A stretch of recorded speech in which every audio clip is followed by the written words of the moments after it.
was now pending before this court shall be the truth, the whole truth, and nothing but the truth, so help you God. Thank you. Thank you. Please have a seat in the witness stand. And for the record, can you please say and spell your first and last name? It's Sy, S-Y, last name of Ray, R-A-Y. Thank you. Thank you, sir. Can you tell us how it is that you're employed?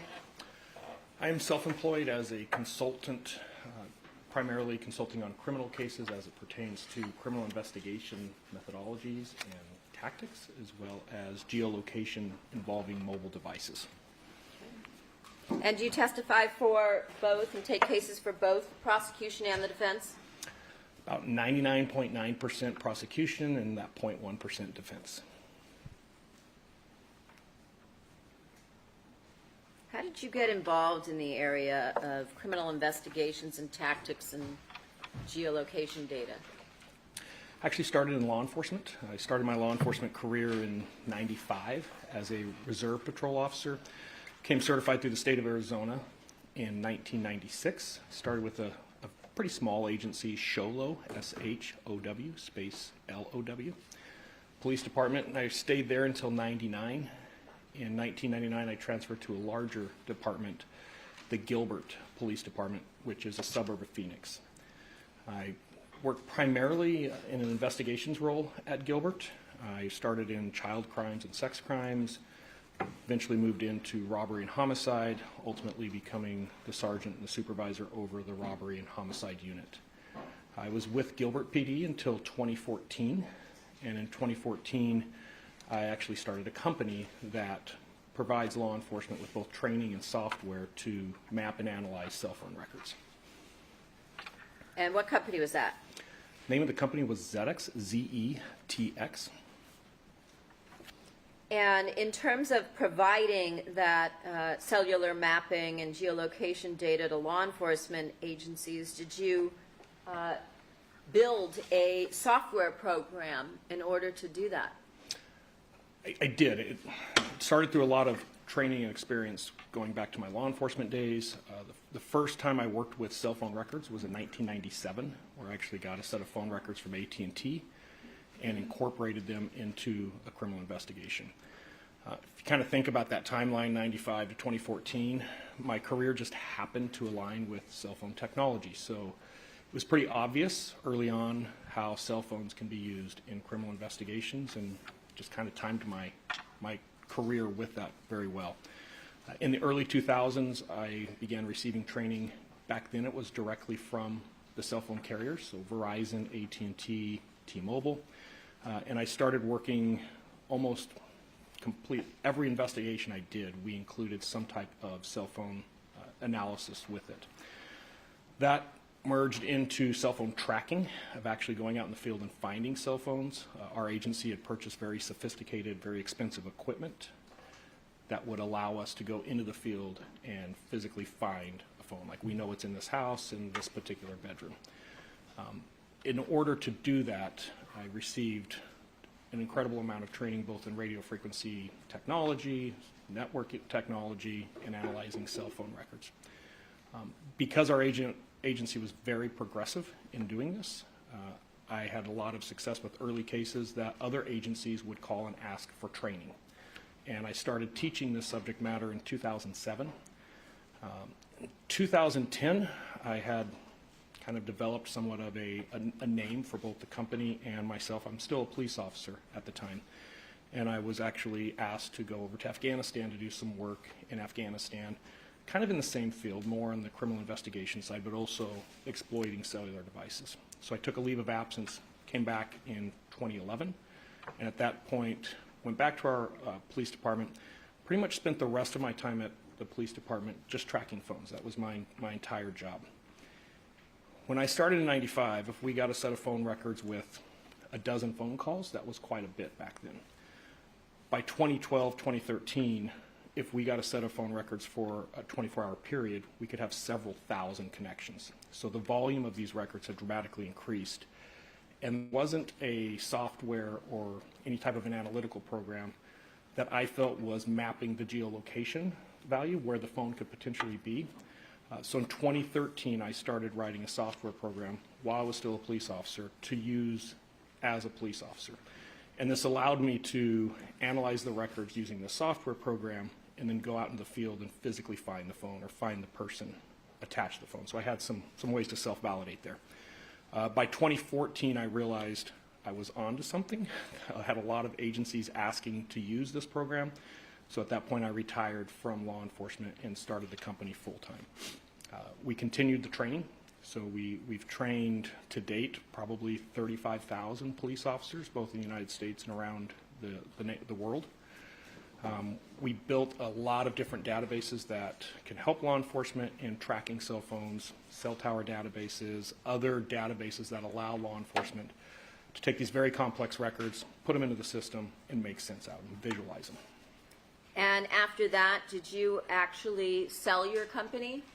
I did. In 2021, our company was acquired by a much larger company by the name of LexisNexis, LexisNexis.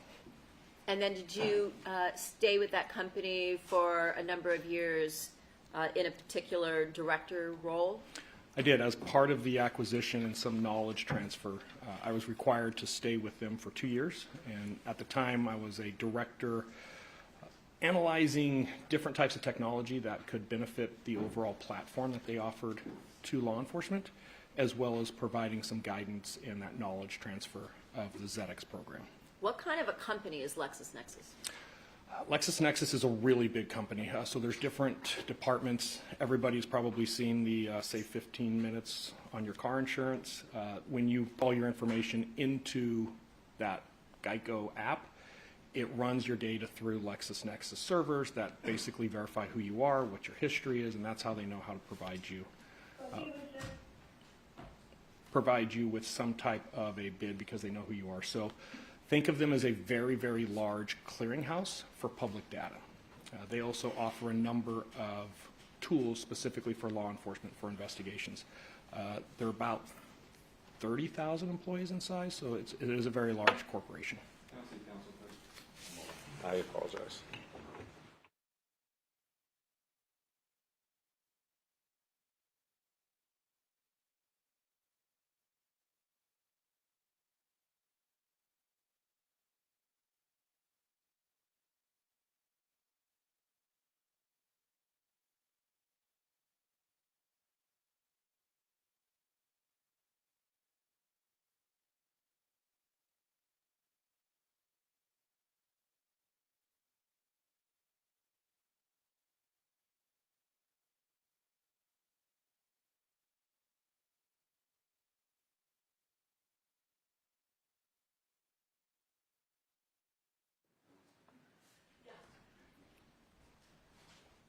LexisNexis also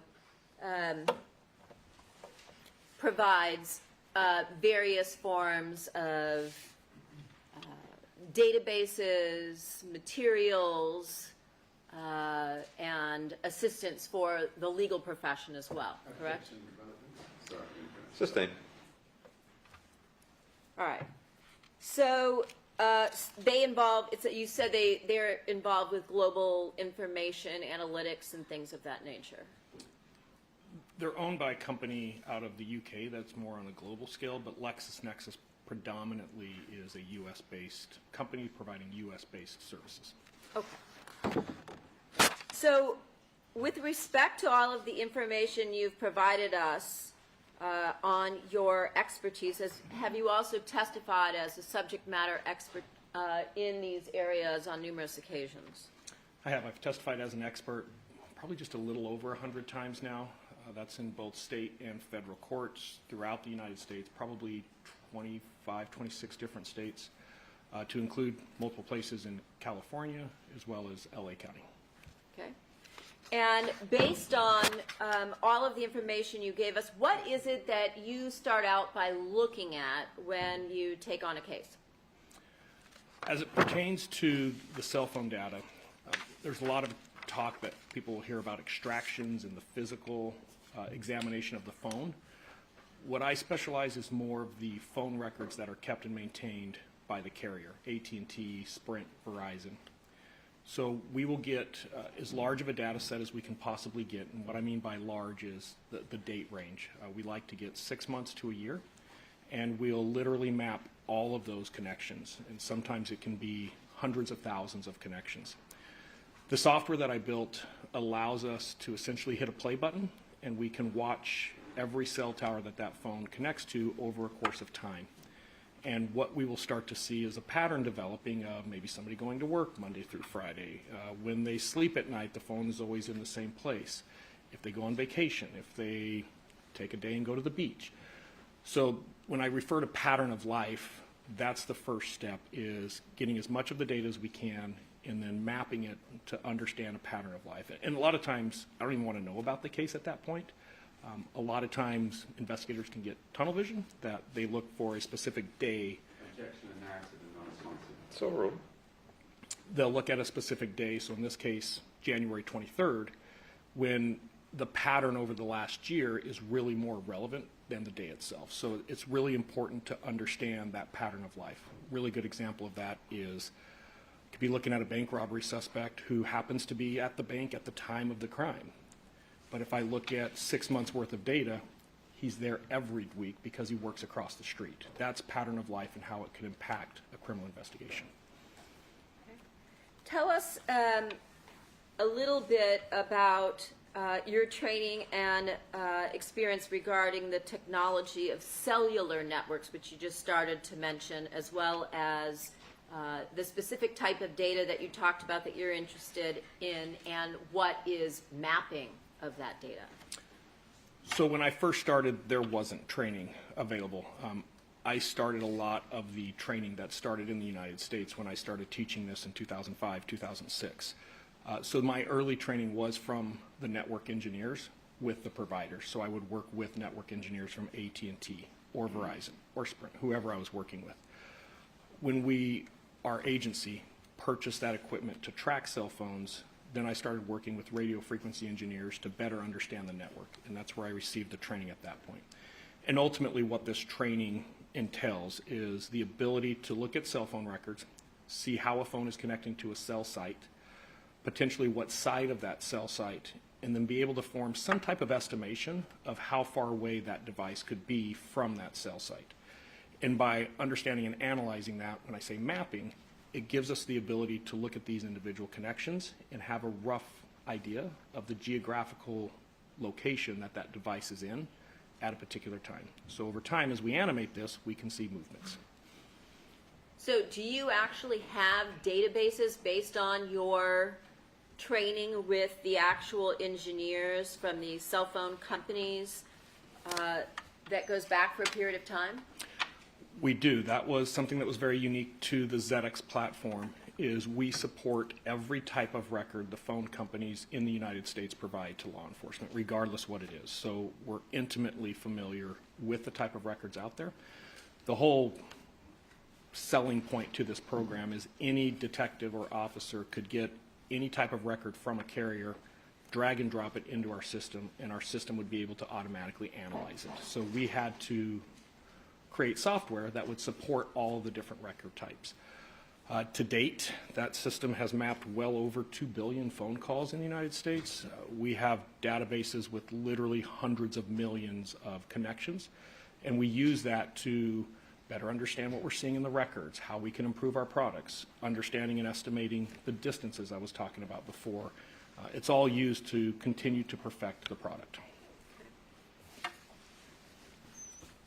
And you also said that you began training others somewhere around 2005, 2006. Was that within the law enforcement community in order to assist them with their investigations? Objection relevant. So ruled. Yes, I was getting more and more requests from other agencies to explain how our agency was showing some success with this type of an investigation.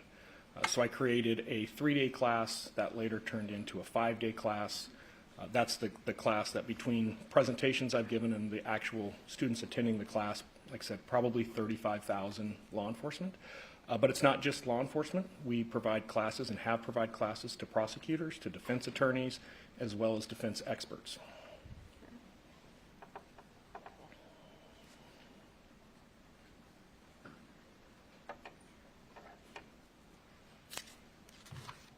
in terms of that instruction, do you also provide expertise, as you mentioned, to law enforcement or defense counsel or defense experts in cellular tracking and data analysis?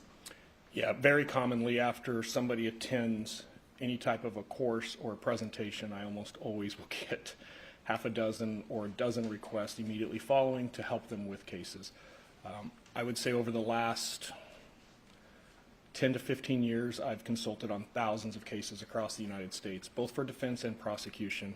This is probably a really good example. I provided a training course for the Los Angeles County District Attorney's Office, and in doing so, I ended up with this case. So that would be essentially how I got involved on this particular case. Okay. And have you also published, or has your work been published in various sources? We have, and when I say work, there's a couple different ways we can look at that.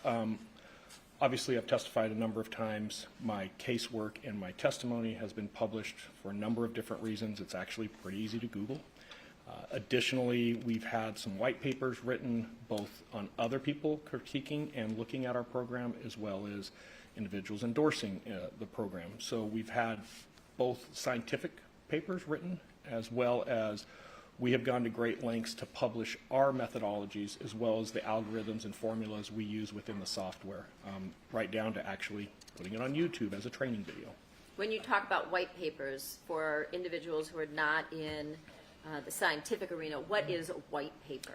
Typically, a white paper is where a third party will come in and look at some type of a scientific process, and they will evaluate it based on a matter of different things, depending on what their goal is. We've had that done both for somebody who corroborated the way, and we've had that done with people critiquing the way. We've also had a professor, I believe with Purdue, evaluate the program and include it in a book that he wrote. So we've got several publications that have to do with the performance and the reliability of the program. All right. Now, were you asked to evaluate evidence in this case regarding the defendant, her prior co-defendant, Robert Baker, and more recently another individual by the name of Christopher Austin? I was. And approximately when did you begin work on this case? In February of 2020. Okay. Could you tell us what exactly you did when you started out? The first thing I'll do is ask for as much data as I can get, kind of what I explained earlier. I'm going to refer to some notes I have here just because there's a lot of phone numbers and I don't want to transpose numbers. So in this particular case today, looking at the defendant's phone records that were available, looking at the victim's phone records, looking at Mr. Baker's phone records, eventually incorporating Mr. Austin's phone records into that, looking at another individual known as Mr. Birdsong's records, as well as a number of other phones. I want to say there was 25 different devices that had some type of phone records that had been obtained. There's over 40 different phone records, so some of those devices have multiple sets of records. I want to say 200,000 locations that I had to analyze through that. So the first part of this was just getting all of the location data, mapping it, and then going through that process of looking at patterns of life. Okay. And within that 40 different sets of call detail records and the 25 different phones and the 200,000 plus mapped locations, were you also asked to look at the fact that the defendants in this case used multiple different phones, including burners, and that some of those phones were never recovered? I am very well aware of that.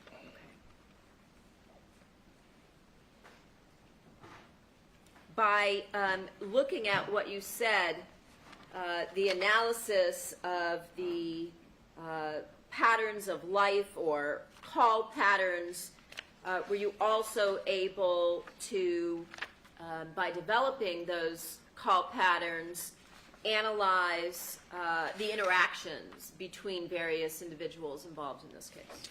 I am. That's part of the pattern of life, is as we see the device moving around, what is it doing? Is it communicating with an individual? Is it communicating with multiple individuals? And at that stage, I start to incorporate the pattern of life with other known facts. I'll call it corroborative data.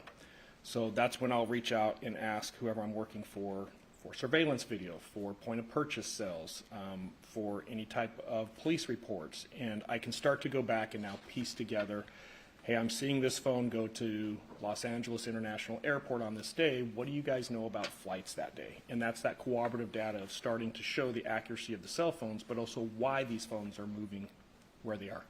Okay. When we talk about corroborative data, we're talking about, are you referring to other independent evidence that would confirm what you see, let's say, through the CDRs or your data analysis? Yes, and that's not limited to any set types of data. Anything that could help us put a date, time, and a location together is what I want to look at. So these could be photos on a phone that was taken from an extract, financial records, an ATM withdrawal, a surveillance video somewhere, a purchase at Target. Anything that the investigation has revealed, I want to look at and be able to put it on the map. Something just to be really clear about with all of my testimony today, I can only testify to what the phone is doing. The big challenge in court is I can't always tell you who's using that phone. So that's why this corroborative data is so important, is can I start to match a pattern of life to a person based on that person's known spending habits and financial records and surveillance cameras and maybe vehicle movements. So that's why we look at the corroborative data. Okay. To be able to potentially, from things such as surveillance video like we've seen in this case, be able to put the phone in someone's hands. Literally. Okay. You said that you reviewed numerous records. Did you review anything else? Including, let's say, cell phone extractions that you referred to. I did. Cell phone extractions present some problems with geographical data. Sometimes it can be manipulated, sometimes it's not as accurate, but we still want to look at that. More importantly, we can start to see photos of certain events, messages of certain events. This would also include app interactions. So whether it's a cellular extract from a phone or potentially looking at somebody's cloud data. So iCloud, for example, if you have an iPhone, a lot of the interactions of your phone can be stored in the cloud. So in addition to the extract, we want to look at the iCloud account. And a lot of times we can glean what somebody is doing with their applications on their phone with that. Okay. So those would all be, again, other independent means by which you could validate or corroborate or confirm what the CDRs or cell tower data might tell you. Correct. At the end of the day, my testimony needs to be accurate. So my concern is coming in and testifying to just what I'm seeing in the phone records. I may be looking at the wrong phone. I may not be looking at the defendant's phone, even though it's in her name. So as much of this data that I can get to ensure that the phone records I'm testifying to is matching the person that we're talking about is extremely critical in these investigations. All right. Did you look at phone records, including call detail records, for both the defendants? I'm sorry, for the as we talked about previously, the defendant, Monica Sementilli, and her prior co-defendant, Robert Baker. Yes, Monica's phone, the primary one that I looked at was actually an AT&T phone, and I typically just refer to the last four to keep it short, but it ends in 4213. And with respect to Mr. Baker, did you look at Sprint records regarding a cell phone number that ended in 1093? I did. Did you also look at Robert Baker's burner phone for communications that he had with Mr. Austin that ended in 2168? Eventually. I didn't have those initially, but later on, as things started to get pieced together, yes, I also looked at those. And did you look at phone records for Christopher Austin, his regular phone that ended in 7486? I have. And his burner phone that ended in 1929? I have. Okay. And again, did you review phone records for over 1 year period in order to try to establish, as you mentioned, a pattern of life and connections between individuals? On what I'm going to refer to as the two primary phones, and that would be that of the defendant's ending in 4213 and that of Robert Baker's ending in 1093. Some of the other data sets didn't have as much data. Some of them were missing tower information, so we can see dates and time and who's calling who, but it would be absent of tower information. But when we start looking at the analysis of over a year, it was specifically to those two phones that I performed the analysis on. Okay. So the short answer would be yes as to the primary phones. Obviously, when we talk about burner phones, sometimes the whole point of a burner phone is you're using it for a shorter period of time. Correct. The data sets are usually much smaller with those. And why is that?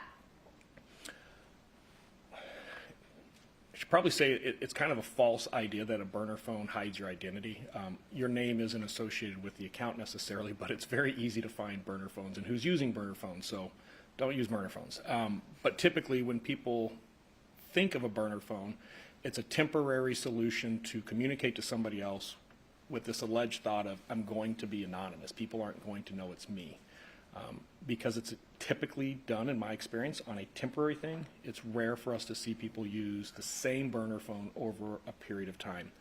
If for some reason somebody's engaged in some type of behavior that they think that anonymity is really important, we'll actually see them cycle through burner phones because they think that gives them even further anonymity. So every 3 weeks, they're switching to a new phone, new number.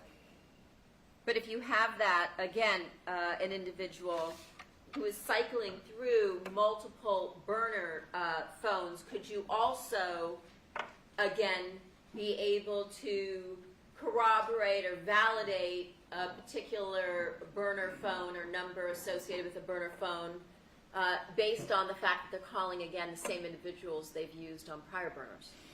That pattern of life, when you take your burner phone home every night, it kind of makes it obvious where it goes every night.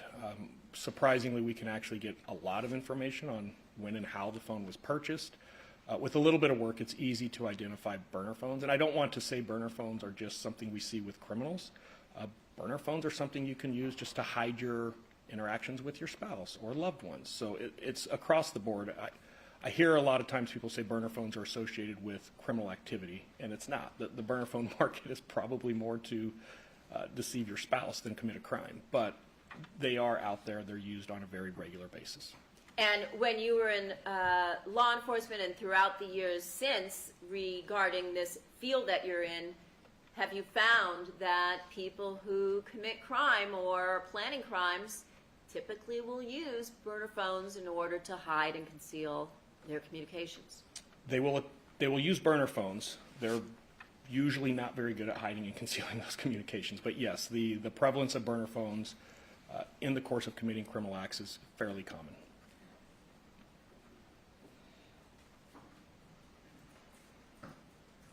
Did you also review Viber records in this case regarding the defendant and Robert Baker? I did. Viber is an app that you load on your phone. The value of Viber, at least as it pertains to this case, is it's an end-to-end encryption. And what that means is the content of the message, what I send you, it isn't being sent in its full content. It's being sent in an encrypted format. So those communications are protected. You can't actually decipher what the communication is unless you have the device that sent or received the message and has that encryption code. Viber itself doesn't even store the actual content on servers. It's only looking at the encrypted content, which technically Viber can't even unencrypt.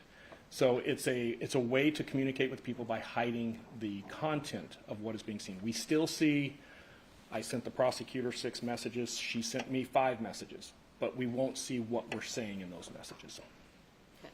So, and also if an individual, let's say, were to delete the Viber application, would that also delete, as you said, unless you get the actual phones, the content of those messages? Objection. Units as other testimony. It's overruled. If I do not delete the content of my messages on my phone and law enforcement seizes that phone and they do an extraction, they would be able to access the content because they're getting it directly from the phone. If I delete all of that content prior to that, then law enforcement would not be able to access it. It just doesn't exist.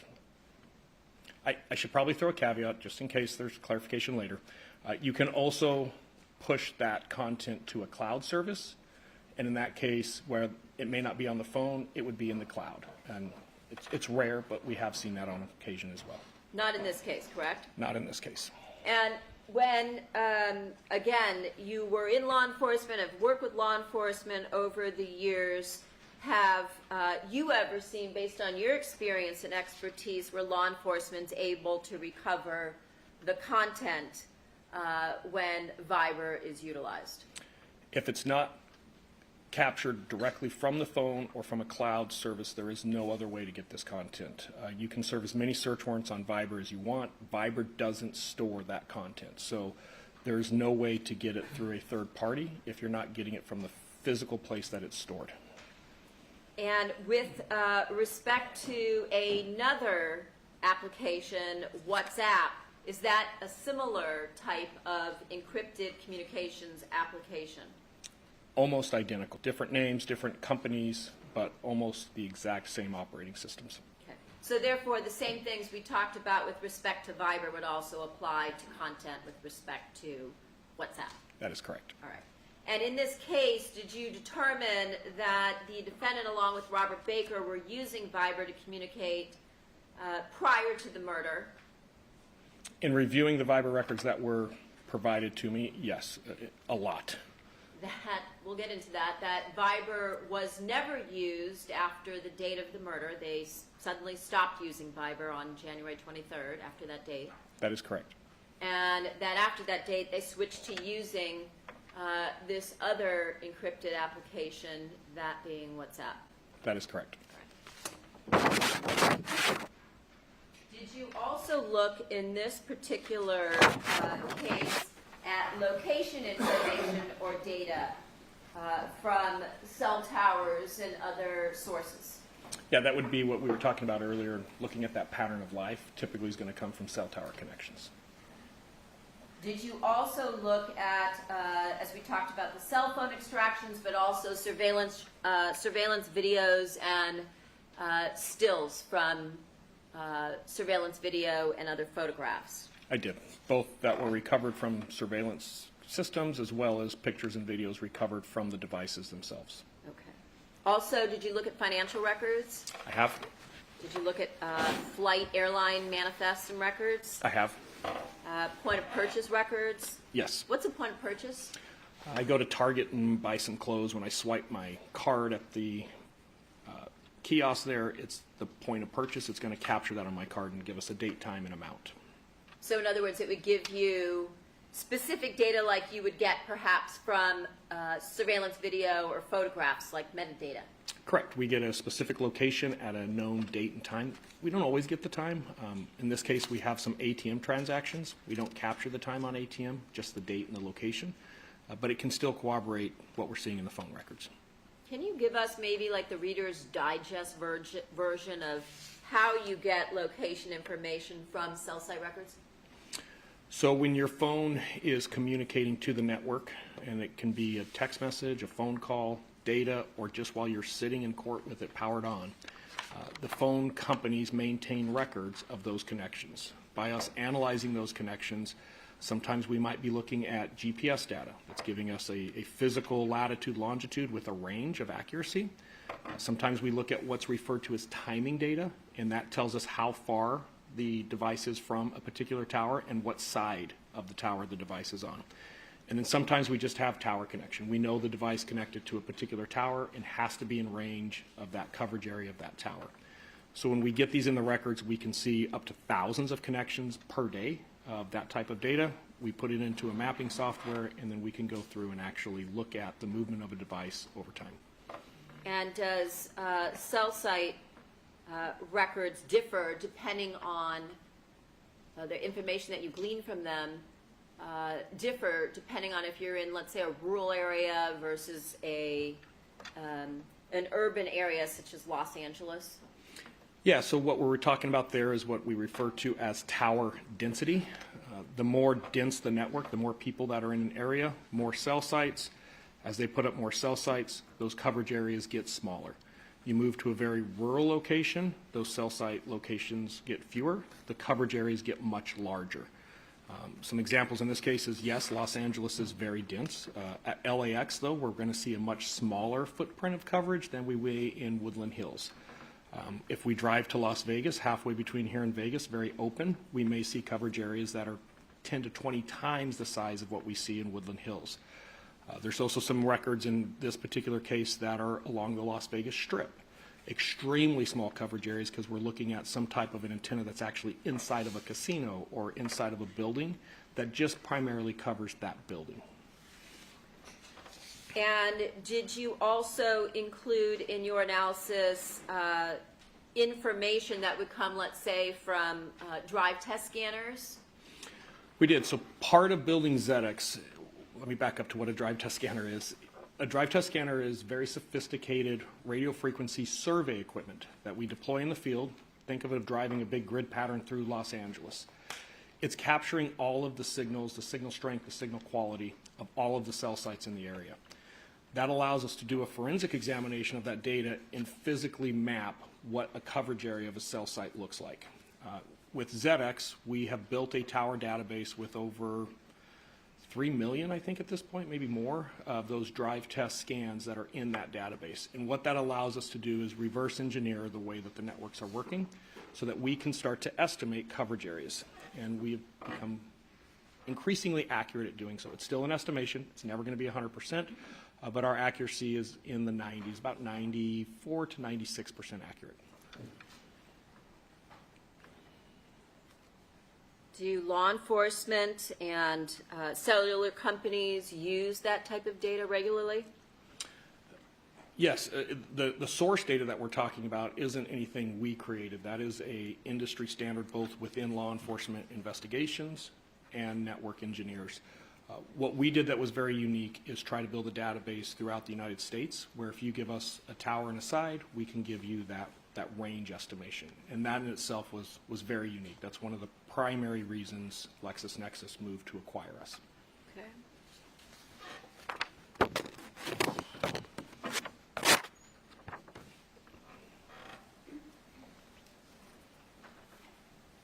Did you also review the defendant's browser history? I did. What was provided to me.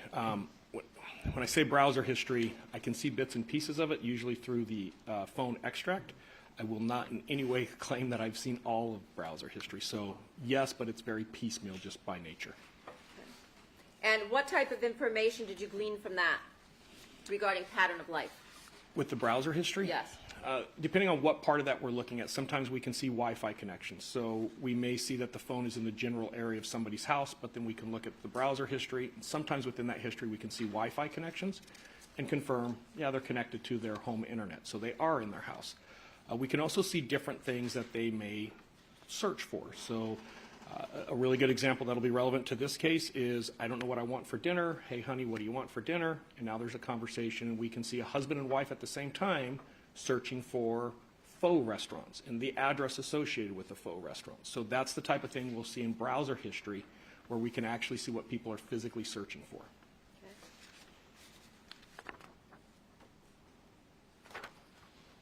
Counsel, I need to confer with all counsel momentarily. Let's take our luncheon recess at this time till 1:30. The admonition applies. Not discuss this case among yourselves or with anyone else or form express any opinion to the cause. It's finally submitted to you. Have a good lunch. I'll see you at 1:30. If I can have counsel remain, please.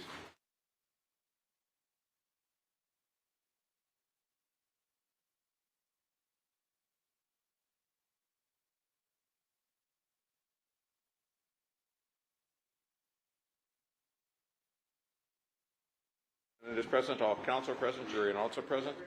Mr. Ray, you're still under oath, and the people may continue.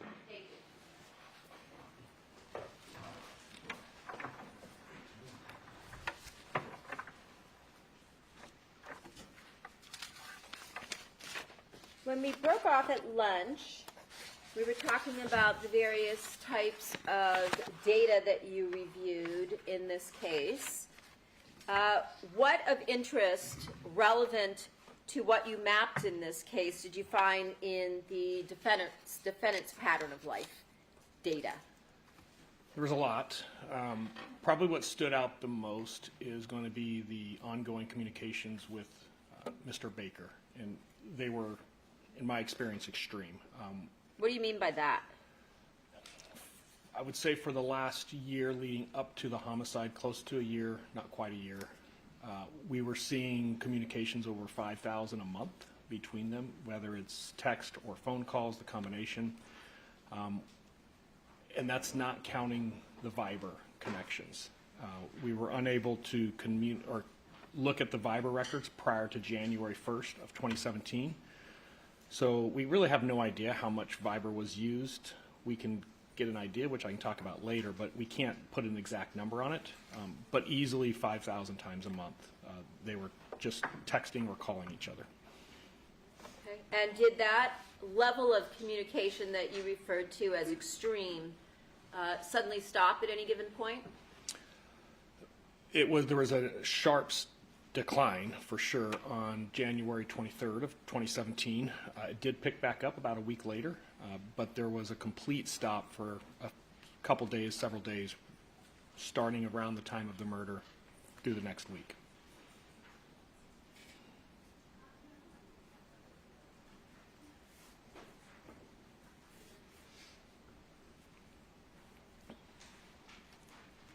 And did their patterns of communication, in other words, when you looked at the communication between them on each side, the defendant and Robert Baker, did their patterns mirror each other? Close. It's actually kind of typical of what we see in a lot of relationships. He texted her a lot more than she texted back, but she would call him a lot more than he would call her.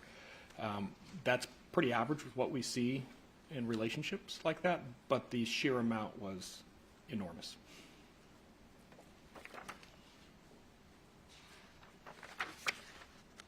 Did you prepare an exhibit that displayed the volume of communications between them?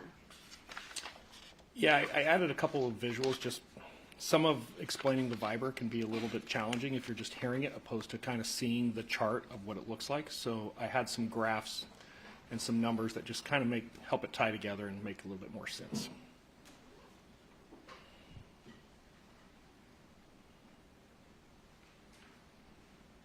You want to write a set of charts, 9 pages in length. May this exhibit be marked, please, as People's Exhibit 255? Yes. Thank you.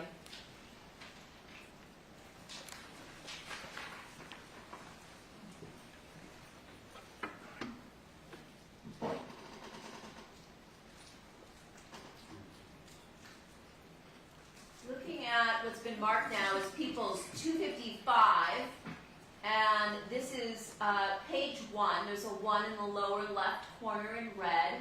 Can you explain to us what we see here? Objection, Your Honor. May I approach, please? All right.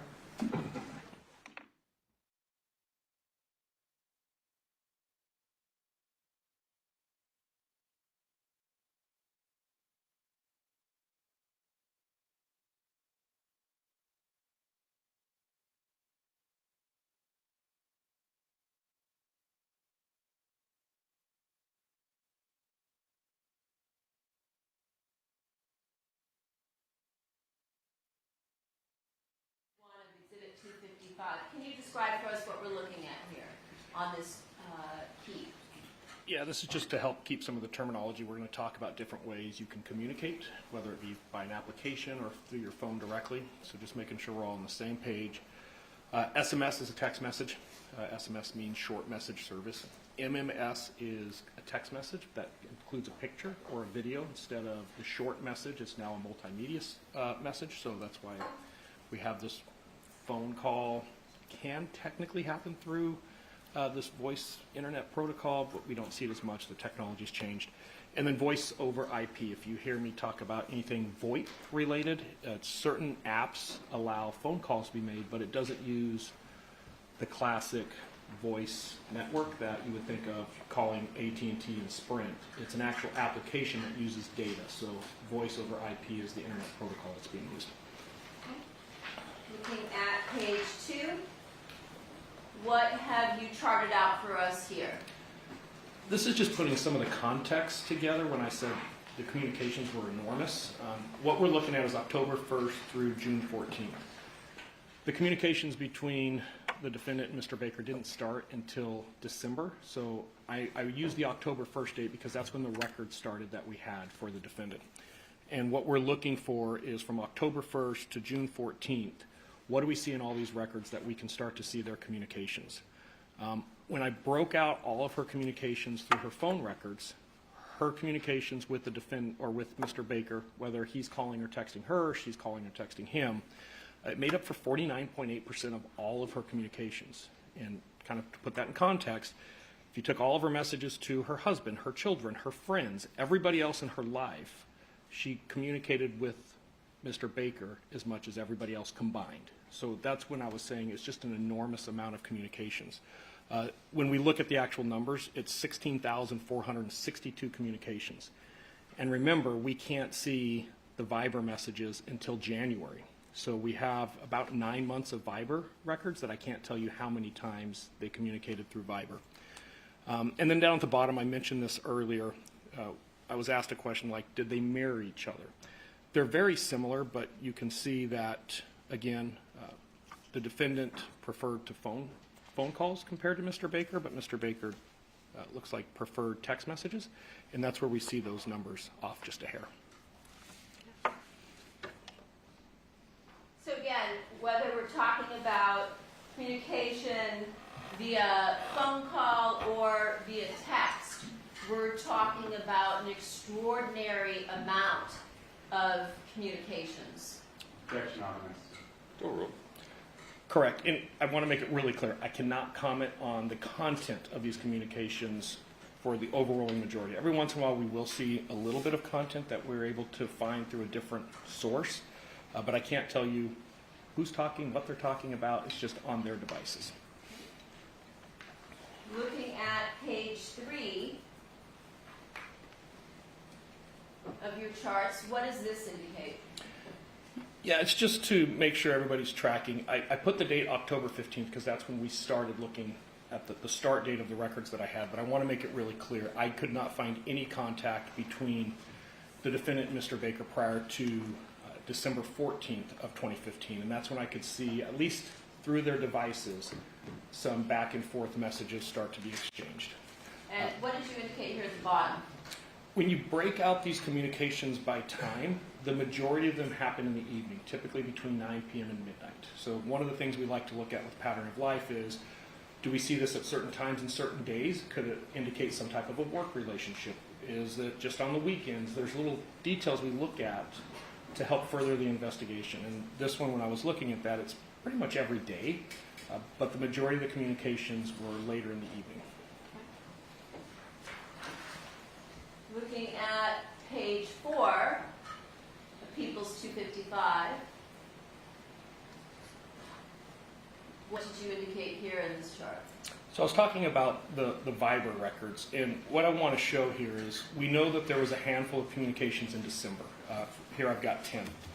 In January, we see that number of 10 grow to 188, and in February it's up over 5,000. March is 7,000.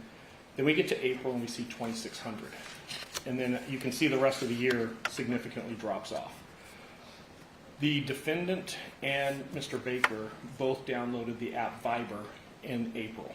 And where we see that peak at 2,600, as soon as the Viber app is loaded on both of their phones, we see these text messages almost all but stop because all the communication has now been moved over to the Viber platform. Okay.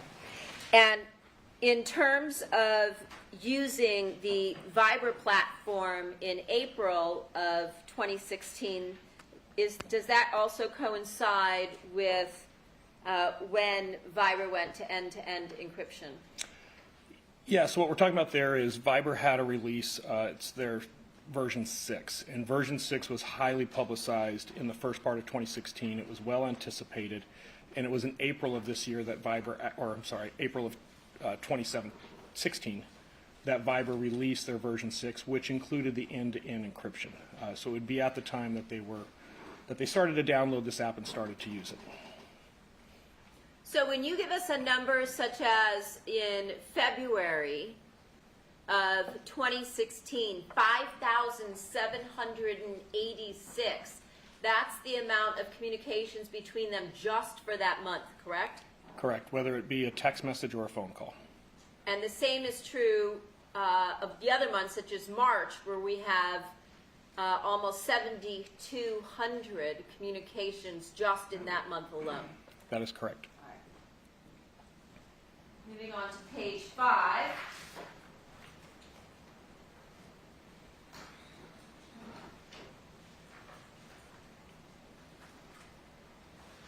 What did you include here with respect to your analysis? So we have some of this through browser history we talked about earlier. We also have the Celebrite extracts. And what I'm showing here is the data usage that we're looking at as far as what are we seeing with, as we look through this, and let me kind of explain. It's hard for us to see some of the Viber data. But when we look at data usage, we can see that when the Viber application was installed, that data usage increases. There was also some other apps that were really prolific in the defendant's usage that we could see data spikes that would match it. So when we look at the Celebrite extract and we can see some of this activity happening within the phone, and then we can see the data that's happening, the daily consumption, if you will, of that data, we can start to get an idea of what type of data usage we're seeing. I can't tell you what all that data usage is for. I can just tell you what the pattern is consistent to when we have all of the data. When you said that she had prolific use of certain applications, which ones are you referring to? The Viber use for sure. There was another one called Lifestyle Lounge that was accessed multiple times, almost daily. And what is that? It is a dating application.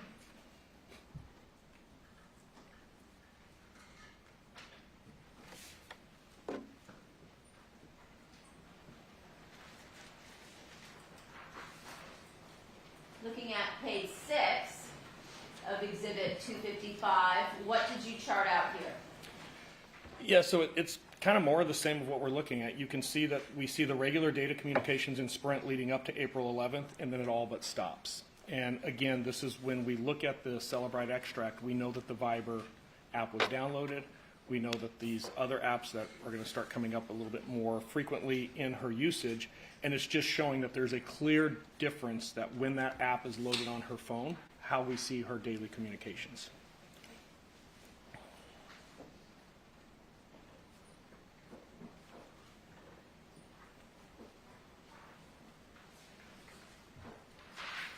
Showing you page 7 of Exhibit 255. What did you chart out here? So I said earlier that we can only look at the true connections of Viber for the month of January 2017. That's all that law enforcement was able to obtain. And when we look at that, we see that just in January, between January 1st and January 23rd, there was a total of 5,789 messages exchanged. The one thing that I could tell in all the Viber records that I've been able to find, whether it's on the phone through the Celebrite extract or whether it's the records that came from Viber, they only communicate with each other with this app. So it's not like I see text messages to her kids and her husband and then Mr. Baker. It's just messaging back and forth between the two of them. If we look at what that breaks out to, the 5,000, there was a question earlier, do they mirror each other? Baker messaged the defendant in this time period 2,749 times, and the defendant messaged Baker 3,005 times. There's also some VoIP calls included in there, and earlier I said you can use the Viber application to actually make a call. And we can see that Baker called the defendant 6 times, the defendant called Baker 26 times. So in this particular chart, the defendant is both calling and messaging more so than Baker is. Correct. Showing you People's 255, page 8. What did you indicate here? Yeah, it's just my summary slide. And this is where I was talking about before. When we see that drop off on April 11th to really very little, if any, communication through the more historical approach of just using your cell phone, and we look at the data connections, we can look at the January that we do have the Viber records, look at the data connections we're seeing, and now go back previously to those other months where we don't see this communication after April 11th, and it's very consistent. So it gives us an idea that this Viber app is being used consistently throughout the year.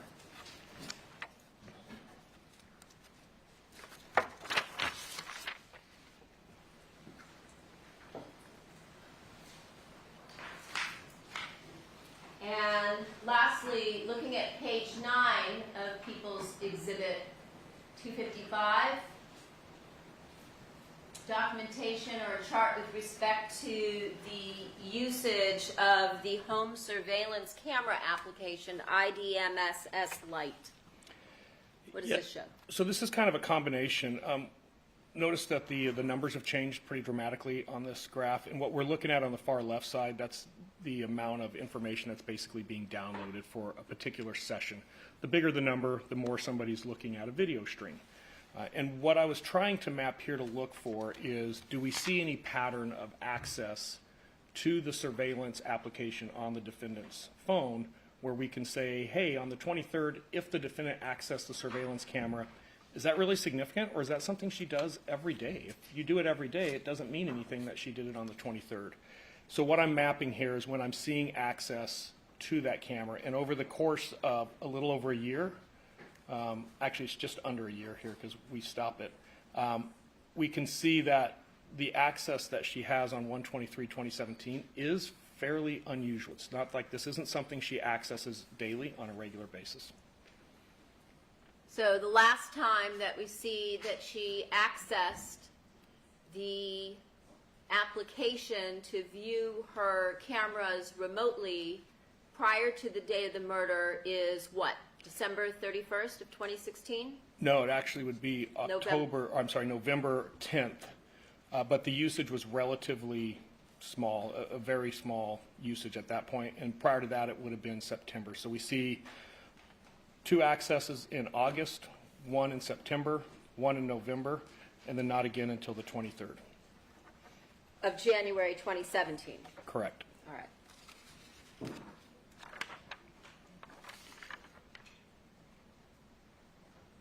Now, did you review any data regarding the defendant, her husband Fabio Sementilli, the victim in this case, Robert Baker, Austin, and Al Birdsong, relative to the time of July 2016? Not so much before July, but definitely in July. And what did you note in July of 2016? So first I should probably explain why it's an anomaly. Seeing the 4 of them, and just to recap, Robert Baker, Monica Sementilli, Fabio Sementilli, and Christopher Austin.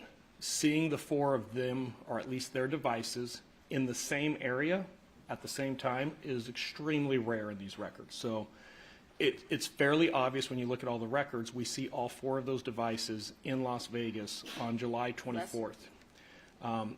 When we break into July 24th a little bit more, there is definitely a very unique pattern that comes out. Just before 11 a.m., so at 10:59 a.m., we see a phone call where the defendant calls Mr. Baker. When that call is made, the defendant's phone is using a cell site that is actually located right next to, possibly actually bolted onto the Aria Hotel. I can't say she's at the Aria, but she's in very close proximity. Earlier we talked about those small coverage areas. Las Vegas has a very small coverage area on the Strip. Mr. Baker's phone is just to the west. And when I say just to the west, his phone is using a cell site that's probably 500 meters to the west of the Aria. So we see that phone call, and then after that phone call, we see Austin's phone show up in the same area, actually using the same cell site location that Monica's phone received that phone call from. His phone is very active between about 11:13 to 11:50, and it stays in that area. So we know that from what we can see there, we have Baker, Monica, and now Christopher Austin in close proximity. I can't tell you they're in the same room. I can't tell you they talk to each other. They're in each other's presence, but their 3 devices are in very close proximity of the Aria. What really stands out here is Mr. Sementilli's phone is not. It has moved away from the Aria, which it had been there the entire previous day, and had moved down to Mandalay Bay. And looking at his itinerary and some of the things that were going on with this trade show, beauty awards that he was emceeing there, there was an event at Mandalay Bay that was associated with some of these other events at that time. So it appears that when Mr. Sementilli's device moves from the Aria down to Mandalay Bay, we see Mr. Baker's, Mr. Austin's, and the defendant's phone is all in general proximity to each other at the ARIA. Okay. And you said just before Mr. Baker and Mr. Austin's phones go to the same area where the defendant was at the ARIA, or in close proximity to that, there is a phone call from the defendant to Robert Baker. That is correct, and that's, like I said earlier, it's right at 10:59, so just before the 11 o'clock. Would that be consistent with her giving him her location so they can meet up? It could be. And when you said that this is a very unique pattern, would it be fair to say you did not see that pattern again during any of the records that you reviewed? With one exception, the other thing that was of interest to me when reviewing this is Baker and Austin are going to leave Las Vegas on the night of the 25th, early morning of the 26th. They're back in Los Angeles the morning of the 26th. The defendant flies back to the 26th on the 26th as well. She arrives around 1 p.m. to LAX. Fabio is going to stay until the 28th, so she does come back early at the same time, well, just a few hours after Mr. Baker and Mr. Austin come back. So she returns back to LA approximately the same time, or at least on the same date, July 26th, that Baker and Austin return back to the LA area. The closest I can get you with the records we have is within 6.5 hours. They're all back in Los Angeles. Okay. Whereas the victim in this case, Fabio Sementilli, remains in Las Vegas for another couple days. Correct. All right. Now, did you create a presentation of slides that depict what you observed in the records from January 22nd of 2017 through January 23rd of 2017? I did. Your Honor, can I have that marked as People's Exhibit 256? And I believe that's going to be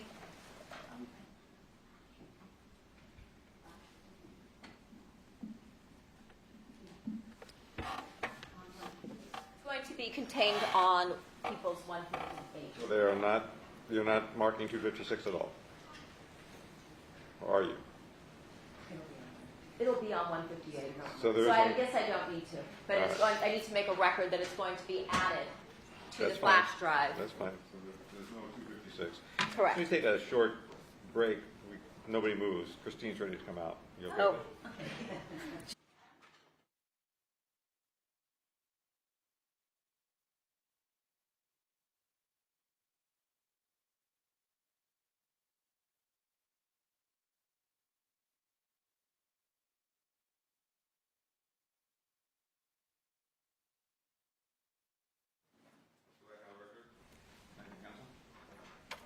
Thank you. Okay, so if we could move over to your second slide, and if you could describe for us as we go what you see. So essentially, we're just going to look at a couple of phones. We've talked about a lot of different information. At times, I will add some of that information in, but for the most part, what you're going to see on the screen is the geolocation, the movements of these devices. And there's three that we're going to look at. The defendant's phone that I said earlier ended in 4213. It's an AT&T phone. Mr. Baker's phone, which is Sprint, ends in 1093. And then the deceased, Fabio Sementilli, also AT&T, ends in 0463. I put the crime scene just to make sure we're all talking about the same thing. You'll see that there's different locations that will come up as we go through there that'll be mapped and actually identified. As we start to do this, you're going to see a lot of information on the screen. It's easiest to follow by color, so I've assigned a color to each of these three phones. Mr. Baker will be, anything you see in red on the screen will belong to Mr. Baker's phone. Anything you see in blue will belong to the defendant's phone, and anything you see in green will be associated with the victim's phone. I'll have a little legend that pops up from time to time, so just so everybody's tracking, Mr. Baker's red, the defendant is blue, Mr. Sementilli is green. So what do we see here that you found from the records? We're going to start on January 22nd at 6:20 to 8:40, and this was something that jumped out very, very early in my analysis, just because it is somewhat unusual, and we're going to see Mr. Baker leave the area of his apartment. I can't say he was at his apartment, he's close to it, around 6:30. He's going to drive down to Los Angeles International Airport, arriving around 7. He's going to leave there around 8. He'll return to the area of his apartment by 8:30. Obviously, the resulting investigation at this point revealed that Alaska Airlines, that arrived at 7:34, had Mr. Austin on board. So this is just putting that all together so that we can actually see how that worked. It's also a good slide for everybody to kind of get used to what we're going to be seeing. So as we start here, you can see the location is the general area of where Mr. Baker lives. Red is associated with Mr. Baker. I've got an address here of his apartment. That red shaded area, that's that estimated area I was talking about earlier. I can't say the phone is 100% within that red shaded area, but it's going to be very close. And we can see this first connection that we're going to start with is at 6:23 in the morning, so that would be AM. And then shortly after that, we'll see a couple more towers light up here moving to the south. Then we're going to see that move over towards the east here a little bit. So by 6:27, the reason I'm showing these times, if he's in the area of his apartment at 6:24 and now he's moved south, we can kind of gauge he's probably moving away from the apartment at 6:24. And then we can see all those other connections coming down the freeway to the south, eventually leading to LAX. Like I said earlier, he arrived at 7 a.m., and this phone is going to remain stationary there till just before 8 o'clock. So he arrives early, and he's just going to kind of hang out in that area. The red circled areas, Correct. what do those represent? That's the general area that he's at while we're looking at this. Okay. What we're looking at now is I was talking earlier about this corroborative data. When the Alaska Airlines information was found out about the itinerary of Christopher Austin, we found that he lands at 7:34 at LAX. And this was a flight, it's a red-eye flight, so it left at midnight from Anchorage, had a connecting flight in Seattle, and then ultimately arriving at LAX at 7:34.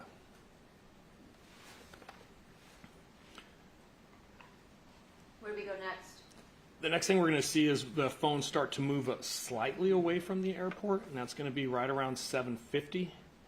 And right after that 7:50 period, we see it move back to the north. And ultimately, we're going to watch it go all the way to the north, returning back to the general area of Mr. Baker's apartment. Like I said before, I can't tell you he went to the apartment. He just landed in the general area of where his apartment is located.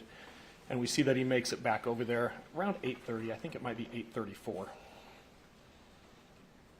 And this is the apartment on Independence. That is correct. What do we see after that? The next thing we're going to look at is, I had mapped this early. So I'd mapped this in 2020. I can't say that there was anything significant that caught my attention prior to some recent developments over the last 3 or 4 months. However, since I already mapped it, I received some information in the last few months. Hey, can you go back specifically at some times in the afternoon of the 22nd, and can you tell us where everybody's phone is on the 22nd? So in doing that, I found between 3 p.m. and 6:05, there is some interesting activity. Mr. Baker is going to receive a phone call from the defendant at 3 o'clock. The call is going to be about 2 minutes in length.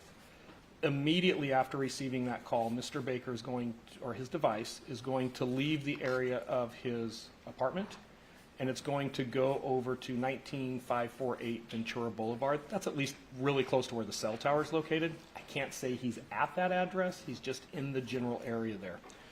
We're going to see the phone stagnate. What I mean by stagnate is, with the information, the data we have available, the phone is only going to use cell sites in that general area over the next 3.5 hours, at which point it's going to leave and return back to his apartment. At the same time, when I'm seeing this information, I'm looking at the other data we've been talking about. There is some significant activity through the Viber application between the defendant and Baker at the same time. So this is just going to visualize all that together. So it'll start here with the phone call. I remember blue is the defendant, red is the Mr. Baker, and we can see that Mr. Baker is receiving an incoming call from the defendant's phone number. This is right at 3 o'clock. On Baker's side of the call is 2 minutes and 12 seconds. And you notice there's blue on the map there as well, so we actually see the outgoing side of this call on the defendant's phone. The defendant's side, the AT&T captured it as a 2 minute, 3 second call. And is that typical that because companies keep records differently between, let's say, AT&T and Sprint, that they might show slightly different time ranges?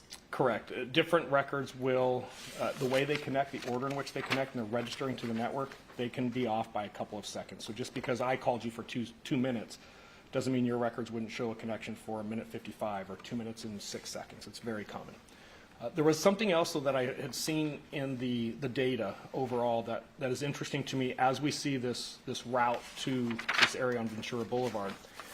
And I think it's Tampa, right off of Tampa there. There's a cell tower, and I'm going to highlight it with my mouse right here. It's the little one off to the furthest one to the right up here. That cell tower is in an intersection with a Chase Bank ATM is located. In Mr. Baker's financial records, there's an ATM withdrawal on the 22nd. I can't tell you, because we don't have the time, I can't tell you that is when he stopped to withdraw that money, but it is one of the only times I've been able to find that his phone is in very close proximity to an ATM Chase throughout that day. Your Honor, I have a Chase Bank transaction detail report for the date of January 22nd of 2017. The address is 19, I believe it's 323 Victory Boulevard in Reseda, and it looks like it is, it posts on the 22nd and appears on the transaction detail on January 23rd. Followed by a photograph and a map.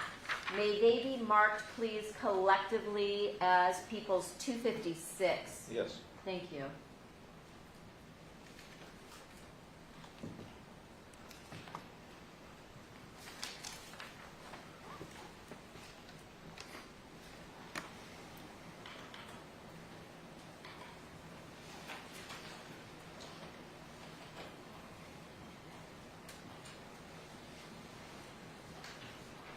Showing you a Chase Bank document relating to an ATM withdrawal on January 22nd at this address, 19323 Victory Boulevard, for $120. Is that the transaction that you're talking about? It is. Okay. And with respect to this location, 19323 Victory Boulevard, is that consistent with the cell tower data that you have, you just had on the screen just before I switched over to this? It is. One of the cell sites that Mr. Baker's device uses is literally in the same intersection. It's located very close to this ATM. Okay. Showing you People's 256. And this has a 1 in the lower left corner. Is this the location 19323 Victory Boulevard? It is then, if anybody was to research it today, it's changed, but back then, yes, this is the Chase that's on the bank account. And at the time, this Chase Bank was next to a grocery store, that being a Vons, as we see here in this photograph. That is correct. If we look at People's 256,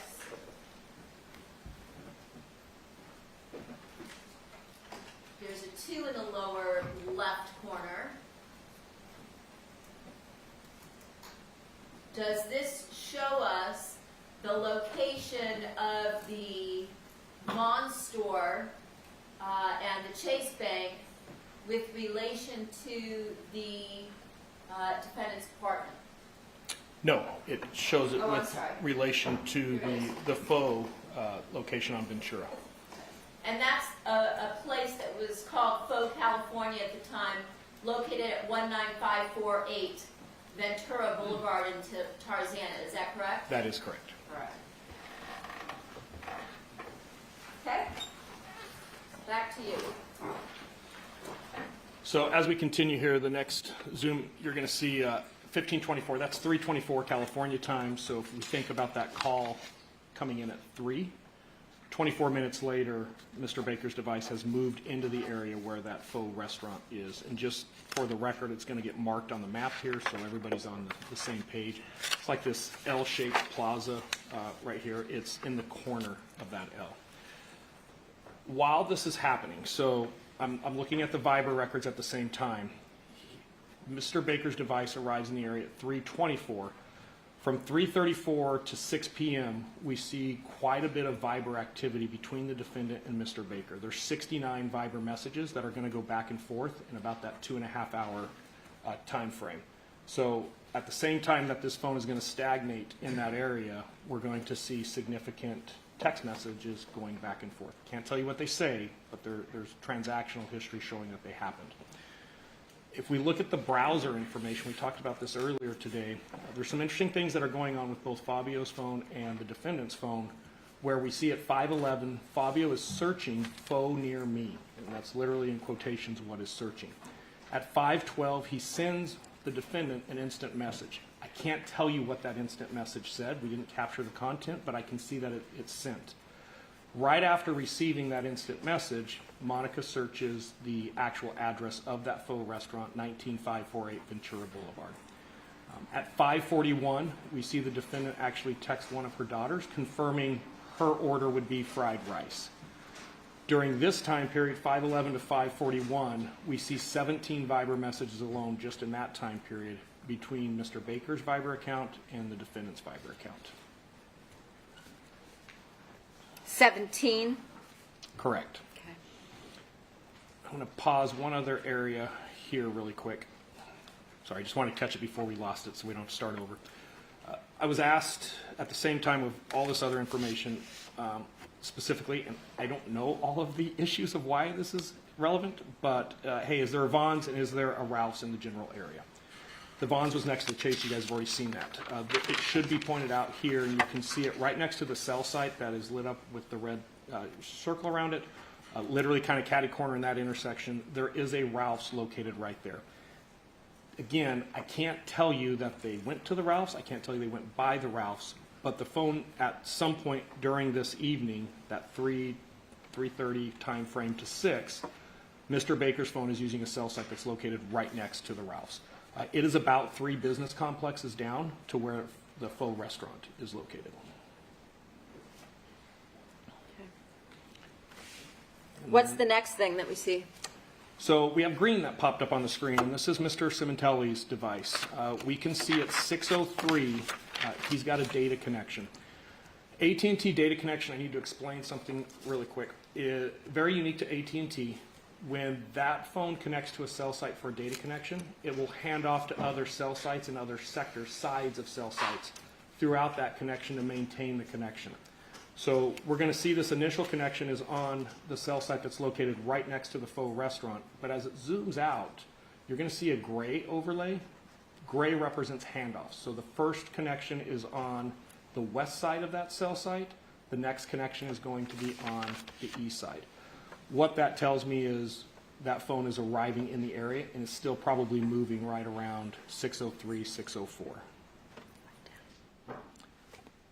So what you're telling us is that we first see the defendant searching the location 19548, you said, through her browser history, and then subsequent to that, Fabio Sementilli, the victim on January 22nd at 6:03, connects to a tower near that same location. That is correct. Then what happens? We don't have a lot of activity on Mr. Sementilli's phone after that. At some point, he's going to leave, and I can say he pops back up around the area of his house later that evening, but I can't tell you when he leaves and when he arrives based on the phone records. It does appear that Mr. Baker's device is going to stagnate in that area till about 6:45, at which point we see it return to the apartment complex. Okay. All right. And then from here, do we move on to the following date? We are. So we're starting, I'm sorry, hang on. All right, we're going to start here in the morning of January 23rd. And just by way of context, I'm just looking at the first activity I can find that morning, and we see a Viber message at 6:50 in the morning from the defendant to Mr. Baker. Mr. Baker's in the general area of his apartment. Mrs. Sementilli is apparently somewhere in the area next to her house. I can't say they're at their house, but it's consistent with them being in that general area. Okay. As we start to go forward in time, and we're just going to keep going forward throughout the 23rd, we're moving forward now to about 10:50, and it doesn't look like either device has moved. They're still in the same area. But throughout that morning, we've seen quite a bit of Viber activity. So between 8:33 and 10:53, I think there's roughly 25 messages back and forth here between the defendant and Mr. Baker. And it is back and forth, so it's very consistent. Somebody sends a message, receives it, sends it back. Sends a message, receives it, sends it back. Between which time period, the 25 messages? 8:33 in the morning to 10:53 in the morning. Okay. We continue to move forward in time. At 10:55, there's an outgoing call from the defendant to Mr. Baker's device. Mr. Baker's device is still in the same area, but we're going to talk about something called timing data here in a minute. Because of the timing data, we can tell that this phone is moved, and I'll talk about that on the next slide. The reason I'm mentioning that is this call is at 10:55. It does not connect to Mr. Baker's phone. So there's an attempt on the defendant's phone to make this call. It's not received on Mr. Baker's phone. Okay. Timing data is where we can actually see the distance from the cell site the phone is located. It can be very accurate at times. And I have a new icon that just came up for Enterprise Rent-A-Car. And when we look at the distance measurement we're getting from Sprint from the cell site to the mobile device, it's the exact same distance as that Enterprise sits from the cell site.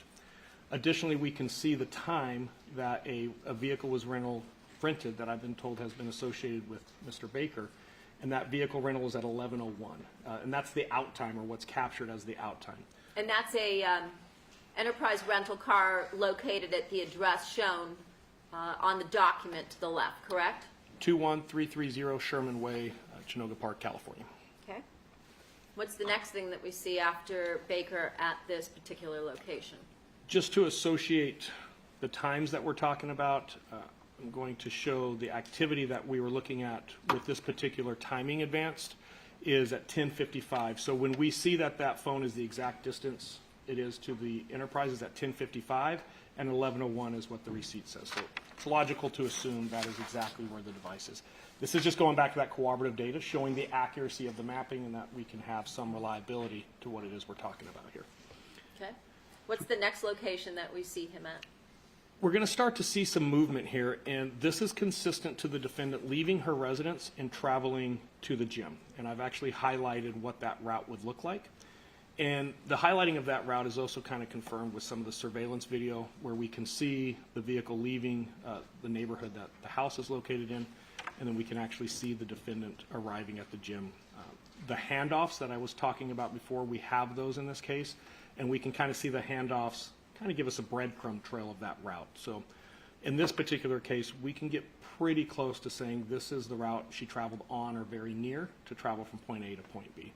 And this is going to be at 11:49 is when she arrives at the gym. When you say handoff, you're talking about the connection on her phone being handed off from cell tower to cell tower as she moves, correct?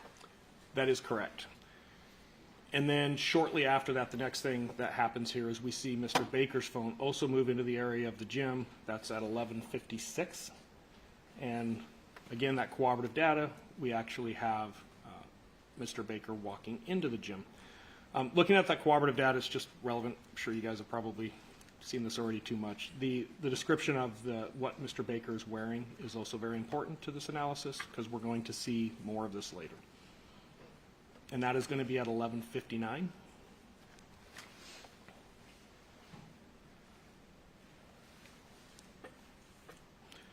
Going to move forward now to 12:48. So we went from 11:59 to 12:48 roughly. We moved forward about an hour in time. Mr. Baker's device is still in the general area of the gym, and we can see that he's now leaving. The time there is 12:43. Still wearing the black sweatsuit with like white stripes.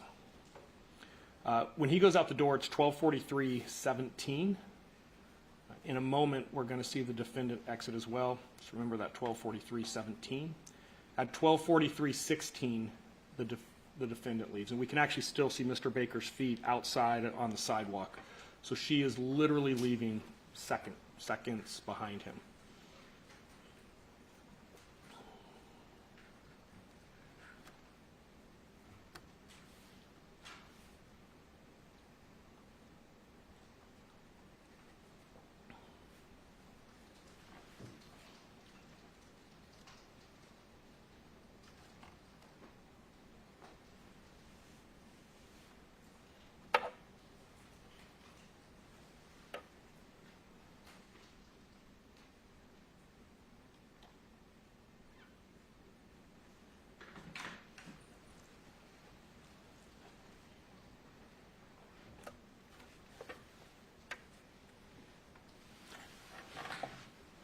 And what is the next thing that we see here? We're going to see that travel route back to the Queen Victoria house. However, on the way, when the defendant leaves the gym, the defendant's device makes a phone call to the victim. So we can see an outgoing call to the victim at this point, and that's going to be at 12:49. And then after that call, we see the rest of the activity that indicates that that device is going to leave and actually return to the Queen Victoria house or close to. There is surveillance video again of the same vehicle entering the neighborhood. And the point of showing the surveillance video here is that the surveillance video, these times we're seeing these device movements, is lining up with the records perfectly. So earlier I was saying it's very rare that we can say this person has this device, but we're starting to see patterns with both of these devices at this point that they're traveling with everything else that we're seeing with the cooperative data. At this point, we're going to see that Mr. Baker's phone has returned to the area of his apartment. I can't say it's inside, it's close to. The defendant's device has returned to the general area of her house, and they're stagnant there for a while. When I say a while, I'm looking specifically at a time period between 1:20 and 2:43, and this time we have roughly 30 Viber messages that are exchanged back and forth during this time period.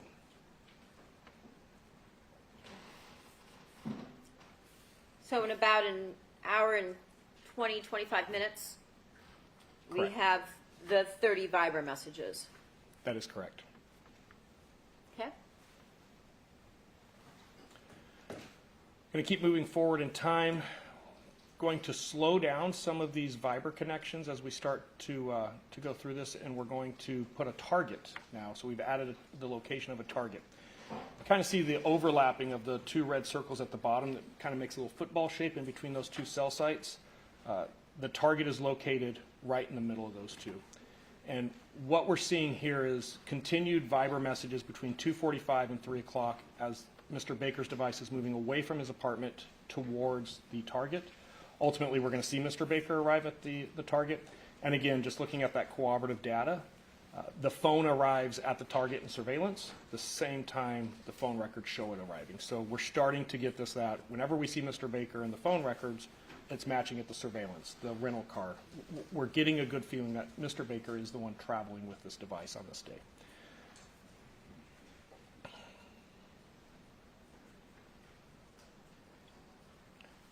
The last Viber message, if you can see it on the screen, is at 3:01. The time of the surveillance of the vehicle arriving at target is at 3 p.m. So a minute before the last Viber message on this screen.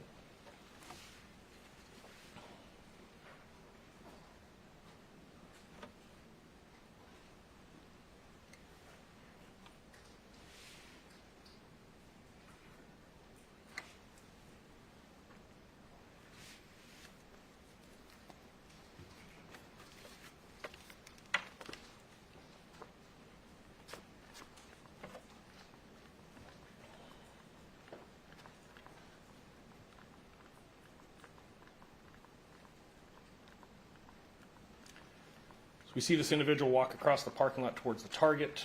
You're going to notice the black sweatsuit with the same white stripes we saw earlier at the gym.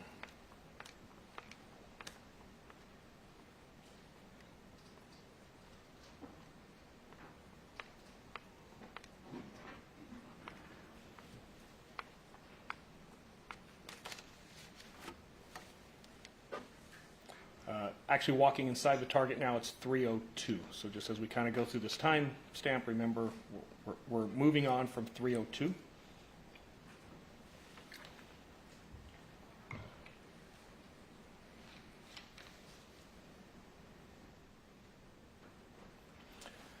See another series of Viber messages between 3:10, 3:11, and 3:13. And at 3:19, we see Mr. Baker leaving.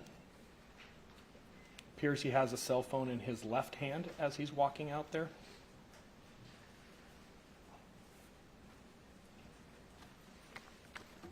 Looks like he's carrying maybe a bag in his right hand.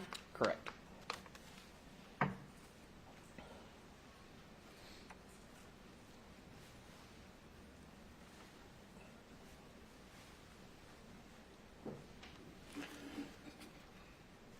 Now, when he goes to move here, it is hard to see. I'll be the first one to admit this. But if you follow it very closely and you watch this, he doesn't actually leave the parking lot. He's going to move to the back part of the parking lot, and he's going to park that same car in a place in the very back part of the parking lot, and then just wait there. And we've moved forward in time now to 3:24.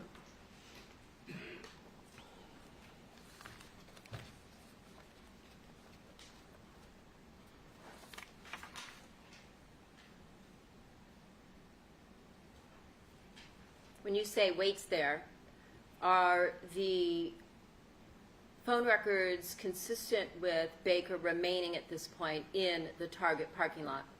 It is.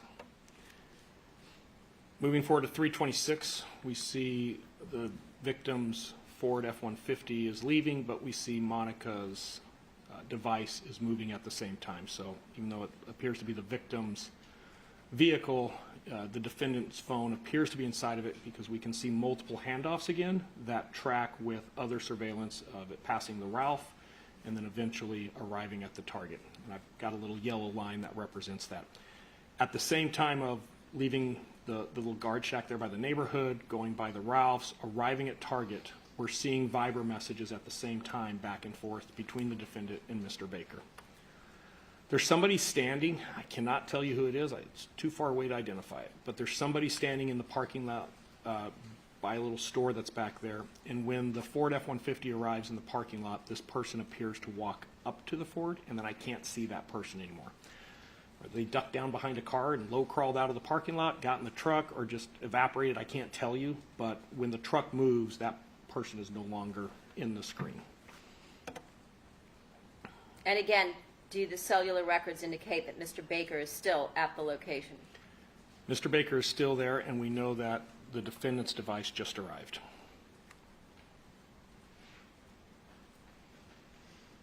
The vehicle Mr. Baker is driving is also still there. The Ford F-150 is going to park for a brief period, about 4 minutes, almost 5 minutes, in the back part of that parking lot. The devices, it is consistent with both devices being there. And as we move forward, you'll see some red flashes. I'm going forward in time, and you can see that red phone is still in the area. Ultimately, we're going to see some movement here. I cannot see people interacting, so I can't tell you what's happening there. But the vehicle, which Mr. Baker was driving earlier from the Enterprise, is circled in green. It's going to leave the parking lot, and we're going to see the F-150, the dark-colored F-150, is going to move to a different parking lot or a different parking space closer to the target, and then we'll actually see the defendant exit and walk into the target. And this is going to be 3:35, so we've moved forward in time to 3:35. Now, between those 4 minutes where the defendant is parked to the back of the lot before she moves her car to the front of the lot near the store, is there any Viber communications between the defendant and Baker, given that we know he's still in the lot? No, the next Viber message just came on the screen at 3:36. So as soon as she is parking her vehicle and we see the rental vehicle begin to leave the parking lot, that's the next Viber interaction that we get.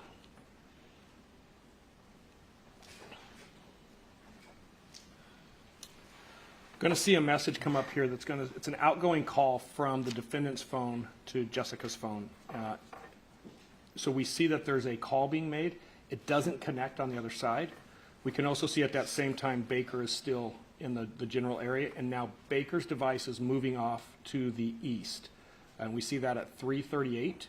After that, that device is going to be turned off. We're not going to see it for a couple of hours. When you say turned off, what do you mean by that? Like he switches his phone off? I can't tell you he powers it off or puts it into airplane mode, but it is no longer communicating with Sprint's network.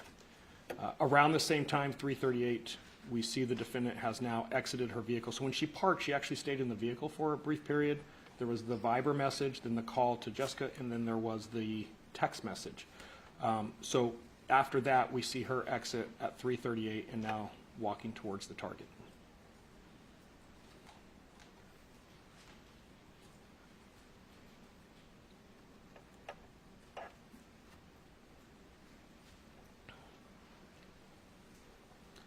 As she enters the store here, you can see that she's carrying her cell phone. She's going to get a shopping cart. When she comes back with the shopping cart, you can actually see her holding her cell phone in her hand, or a cell phone in her hand.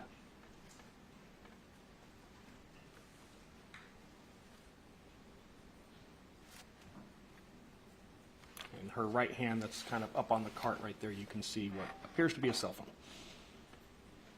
That's going to be at 3:39, so we've moved forward in time to 3:39. Mr. Baker's device has just been turned off. Well, it's no longer creating any records that we can see location. I can't tell you the moment that it disconnects, but it's no longer connecting. Let me back up there. We actually missed that. At 3:40, so right after we see that last clip where the defendant walked off with a shopping cart, at 3:40, she sends a text message through Facebook Instant Message to her daughter saying, "Don't be late to babysitting." The daughter's going to respond saying, "I won't, LOL."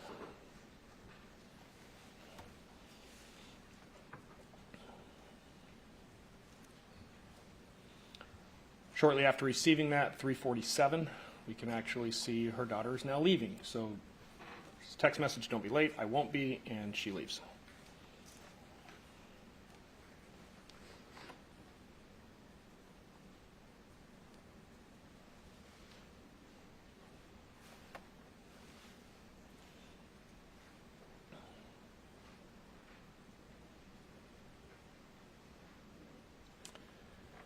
At 3:53, there is information, sorry, let me go back to that. At 3:53, there's a connection from the defendant's device to that ID, sorry, let me pause this. The IDMSS Lite application accessing the surveillance system at the house.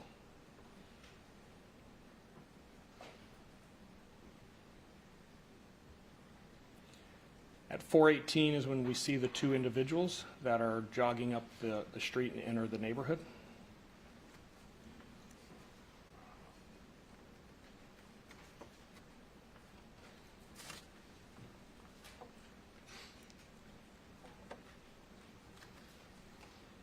Moving back to the target. It's 4:31 now, so we've gone forward slightly more than 15 minutes. We're going to see the defendant is going to now come out of the target. She's on her phone at this point. If you watch carefully, you'll actually see she kind of, I think, loses track of where she's at and has to redirect to the front door. But she's actually using her device at this time. Bless you.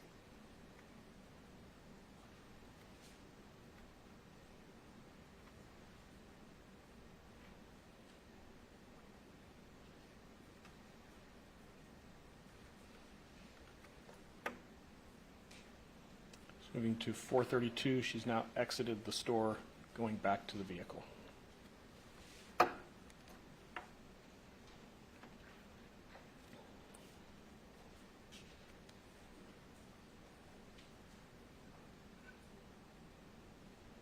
When you reviewed the extraction for Fabio Sementilli's iPhone,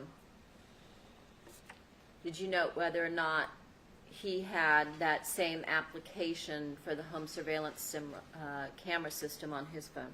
I don't recall. I want to say yes, because I think I don't recall the application itself, but I do recall a message he had received about accessing it when it first got set up. Yes, but after that, did you note that he did not have that particular application downloaded onto his phone? Objection, the So ruled. I don't recall, like I said earlier, ever seeing it. I'd have to go back to confirm that. Okay.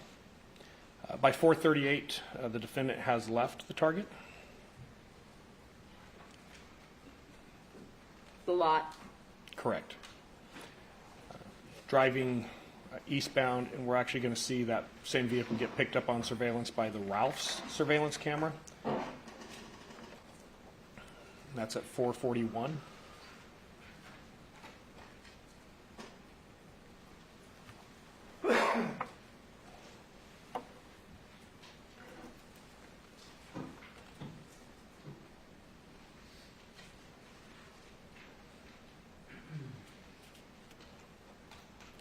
And then she's entering the store by 4:42.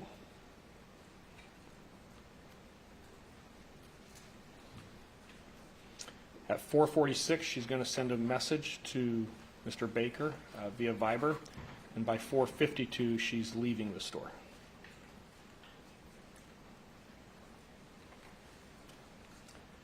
At 4:53, we see the black Porsche leaving.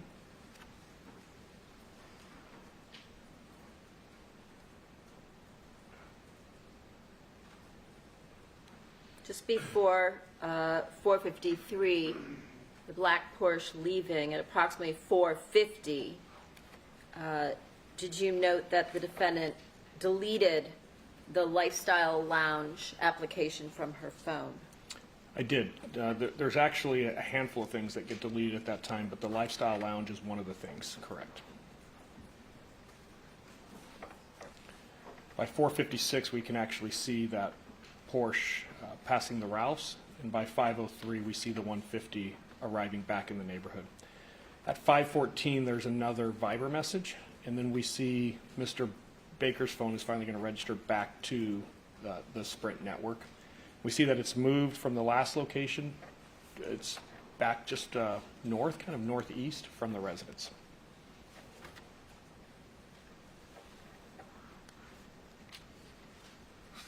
That's going to be at 5:12.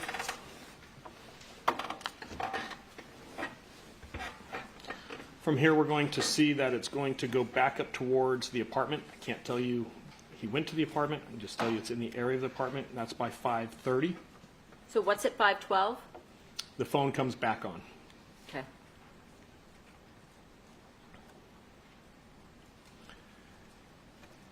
As we start to move forward in time, we're actually going to see the phone moving off to the east. This is going to be around 5:46. Right around the same time, there is a traffic stop of the rental car, which Mr. Austin was identified as the sole occupant and the driver. So that is consistent with what we're seeing in the phone records of now Mr. Austin being in the vehicle that's tracking with the phone. So whether the phone is in the vehicle or the phone is following in very close proximity, Mr. Baker's phone and Mr. Austin are tracking very close to each other. So we continue to move on. Oops, sorry.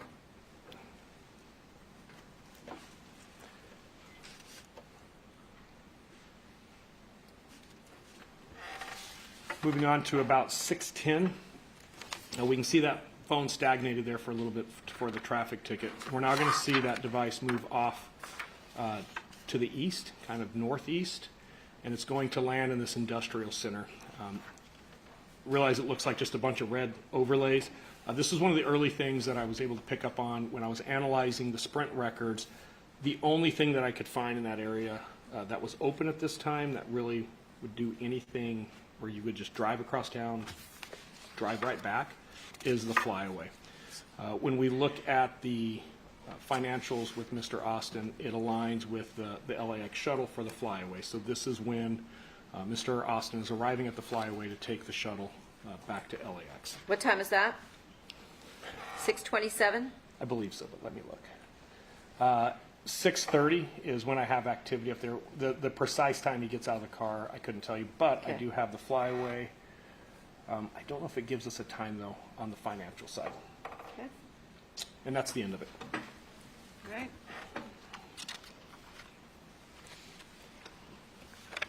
And subsequent to that, did you note that Baker then returned home to his apartment later on that evening?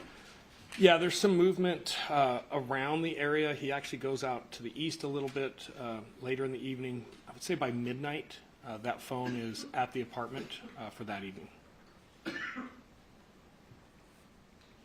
Consistent with his pattern? It is. All right, thank you. I have nothing further. Let's take our afternoon recess at this time for 15 minutes. The admission applies. See you back here in 15 minutes.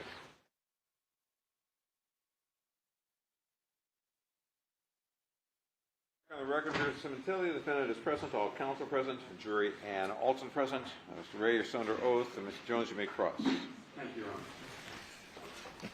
Good afternoon, sir. Good afternoon.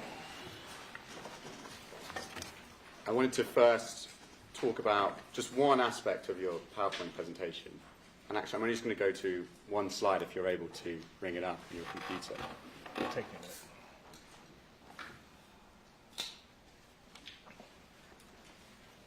Do you know which Press slide? this for you. Which slide? Slide 10, please.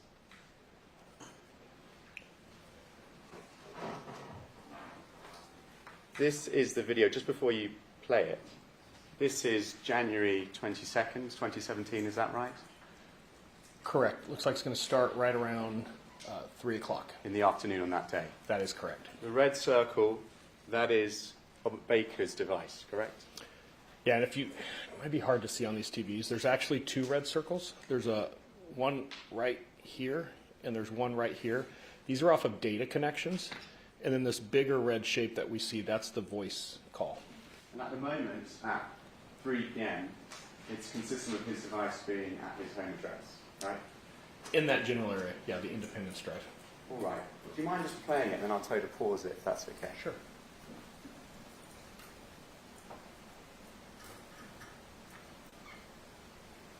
So there, 3 p.m., consistent with being around the area of his home address. Correct. Is that right? Just keep it playing.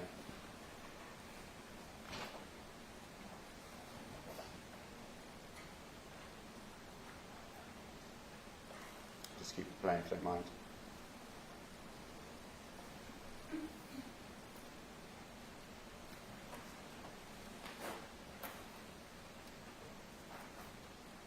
We then see it move. The device is connecting to various towers along the way, Correct. and it then is connected to a tower that's consistent with being the area of the Pho restaurant, right? Correct. You just play it and just pause and when that is. That's at 3:24, correct? That is correct. So Robert Baker's phone his device is connecting to a tower in the area of the Pho restaurant at 3:24 p.m., right? Correct. And if you keep it playing.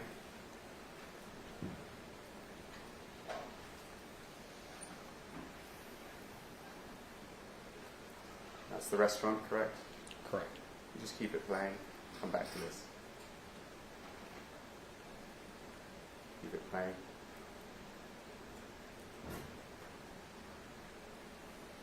His phone, his device, you said it stagnates. Is what you mean that it stays in that area? In that general area, In that correct. general area. I'm not saying it's at the faux. I'm saying it's in the area of. I think you said it stagnates, stays in that general area until 6:45 p.m. Is that right? Roughly, correct. So, Robert Baker's device is seen first entering into the general area of Pho restaurant at 3:24 p.m. Correct. and it stays for 3 hours and 20 minutes, roughly, Correct. until 6:45 p.m. Right? That is correct. And you don't see it connecting to any other cell towers or leaving that area during that 3 hours and 20 minutes, right? No, I feel very comfortable it's in that general area. There's enough activity that, keep in mind, we're seeing it in glimpses, right? We don't get a constant stream. So I did look, hey, what's the longest period of time that we see no connection at all? It's just under 30 minutes. So is it possible he could have driven in that dark out time from his house back to the apartment or somewhere else? Maybe, but it's probably an outside chance. So very comfortable. His device is in that area for that whole time, 3 hours and 20 minutes. Within the parameters that I just explained, yes. And then Fabio Sementilli's device, you can play it, but that arrives, I think, at 6:03 p.m. Is that right? 6:01, but yeah. Yeah, 6:03, you are correct. All right. Are you good with that one? That's it, actually. I just wanted, the other thing that you stop it or let it play out. You said that from 3:34 p.m. to 6 p.m. there are 6 to 9 Viber messages exchanged between Monica Sementilli and Robert Baker, didn't you? Correct. And that's shown on that slide, right? Correct. And you said there was quite a bit of Viber activity, yes? Guess it depends. If we're talking about 14-year-old girls, maybe not, but to me, that's a lot. Looking at that day as a whole, January 22nd, 2017, there are multiple messages sent between them at all times throughout that day, aren't there? Yeah, well over 100. I'm guessing here. We can go back and count them. I would say at least 150 throughout the day, maybe more. And that not throughout the day. We need to put a hard stop. Right around the time of the murder, there are no more Viber messages. It may help. Your Honor, I have counting up of all the messages from the Viber records for the days throughout January 21st, January 23rd. If I can mark this as Defense Exhibit 622, I believe. Yes. Mr. Ray, showing you Defense Exhibit 622. Just switch over. And this is showing an adding up of Viber text messages and calls in a total for each day. Do you see that? Follow that? I do. And you see for January 22nd, 180. Does that sound consistent with what you notice? Sure. All right. So there are multiple messages that day, not just those 69 in that period, correct? Correct. And there are messages in the morning, at midday, and after that period, weren't there? Correct. And that day is not out of the ordinary compared to other days in terms of messaging, is it? There's many hundreds of messages being sent each day throughout January, isn't there? Well, I'm objecting when there's no foundation. Sustained. Well, you've looked at the Viber records for the month of January, haven't you? I have. Isn't it true that they message every day in January? They do. Isn't it true they send multiple Well, hundreds of messages a day? I made a mistake on that last one. We're saying the month January. There are no more messages after January 23rd. But between January 1st and January 23rd, you are correct. They send from January 1st to January 23rd messages every day to each other. That is correct. Hundreds of messages a day on every day. Except for the 11th. Except for the 11th. Correct. Right. I want to go now to what you were shown by the People's Exhibit 255. Showing you this. Okay. Showing you, let's start with, showing you page 2. Actually, I'm sorry, let me just, I'll just situate this and just clarify something so we're all following along. This is the timeline of AT&T communications. Is that right? Correct. And it goes from December 2015 all the way to June 2017, Correct. when Monica Sementilli was arrested, right? I believe so, yes. Right? It starts here, December 2015, because that's when you see the first communication between them, correct? That is correct. In terms of devices, right? Correct.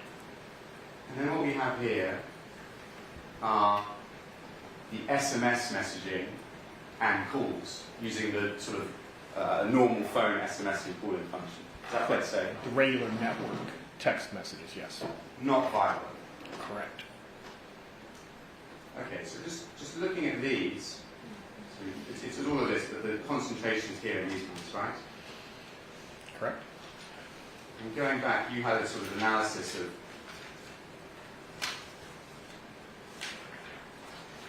just these AT&T communications.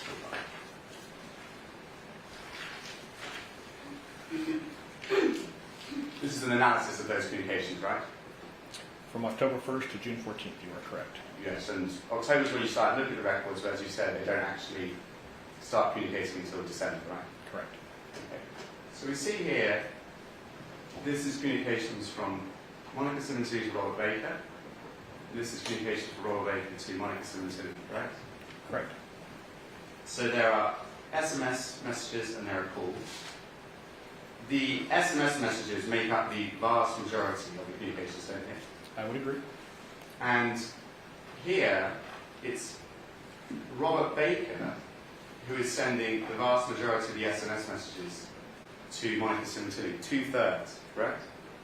Correct. He's sending double the amount of messages to her as she's sending to him, isn't he? Correct. 2/3. And you're absolutely right that she does make more calls to him than he does to her, but this is making up a very small amount of the communication, isn't it? It's only in 2.51% plus nearly 1%, so it's only 3.51% of their communications. Well, those are connections. I wouldn't agree with it makes up a very small part of the communications, because if you and I were having this engagement by text message, we probably have a couple thousand text messages by we get done, but we could do it in one phone call. So I would say we can't per se put a account on what's happening in those communications, and typically we would see a lot more communication flow in a single call than we would maybe a dozen text messages. So I don't want to say there's less communication happening there, but there's less connections, if that's what we're going at. Right.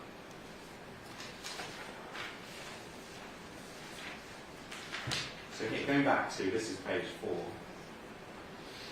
think you try and explain that it drops off in April because there is, you can see that a Viber is being downloaded, correct? Correct.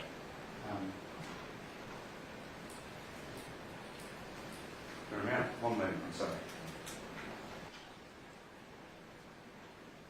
This is a timeline here that's showing much fewer communications via AT&T records, the SMSs and calls, throughout the months after April, correct? That is correct. January here, so I just want to look at this timeline. That is the only month that you have the Viber records, correct? That is correct. And I think you said, which one of these slides, the Viber records for that month, this is now page 7, 5,789 communications in that month, correct? So they're sending, in January 2017, almost exactly the same amount of communications as they were nearly a year prior in February 2017, right? Say more, but also... 3 more. It's 5,789 compared to 5,786. But we're also talking about 28 days compared to 23 days. So I would say if we looked at the daily average, it is more. Plus, we have to add the 56 other communications there. But then looking at this month, March, there are a lot more, aren't there? There are. And that's why you say that the messaging they were doing February, March, April, using normal communications, is consistent with the amount of messaging they're doing in January over Viber, isn't it? Yeah, I would agree with that. They're sending just about as many communications in January 2017 as they were nearly a year prior, correct? I would refer to that as the tempo, and yes, I would say their tempo on the volume of contacts is very similar from everything I've seen throughout the year. And these intervening months, We just don't know how many Bible New communications were sent to those, do we? We do for February, March, April, May, and June of 2017. So I talked about Viber messages. From February to June of 2017, we know there are no Viber messages. Oh, I'm sorry. I meant these intervening months. Just in 2016. We only have Viber records for January 2017, correct? Yeah, but we know there's no Viber records in existence for February through June. So we can say there's nothing after January, there is no Viber records. All right, just looking before, Okay. you don't know how many Viber messages were sent. We know Viber is being used from April to January 2017, correct? Correct. But we don't know how many Viber messages were sent in this period I'm highlighting here, from May to December 2016, do we? You are correct. It could be an amount consistent with these figures in the SMS text messages from February to April 2016, couldn't it? Could be the same, it could be more, it could be less. You just we don't don't know. Right. Just one moment.